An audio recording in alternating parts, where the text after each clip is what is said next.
Hey moms, does your car ever smell? I know I can't be the only person that has my kids leave random stuff in my car, especially beach towels that make it smell so funky.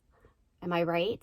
So let's talk today about how you can use a natural air freshener to get rid of the smell without replacing it with toxic, harmful chemicals.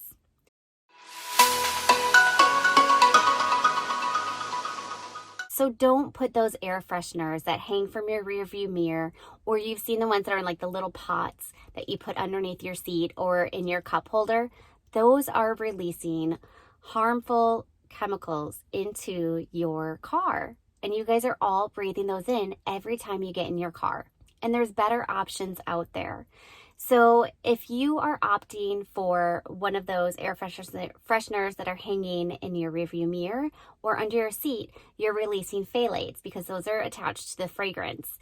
That could be a hormone disruptor, it could cause reproductive issues. It also can give you headaches, make you feel nauseous and dizzy. I know for me that the minute I get in someone's car that has an air freshener that is a non-natural one, I instantly get a headache and I feel really queasy. So I want to share with you my absolute favorite air freshener that you can use in your car. And it's this little clip, oops, upside down there. It's this little clip that you just put in your air vent. And it's so cool because it just pops open.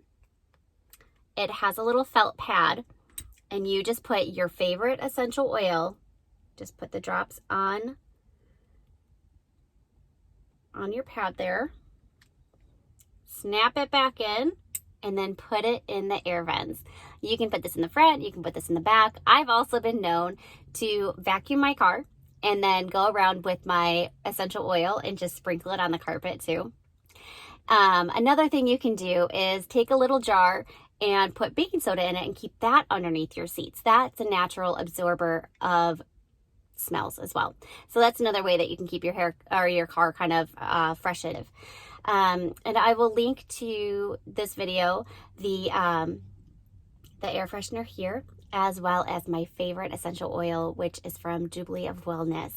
I know that that is coming from a very pure, safe resource, and so that's not going to be harmful to us by using a harmful essential oil. All right, you guys, make sure you grab my top 10 ingredients to avoid in your beauty products because you do not want to have those in your everyday products you're putting on your body. So grab that in the description below as well.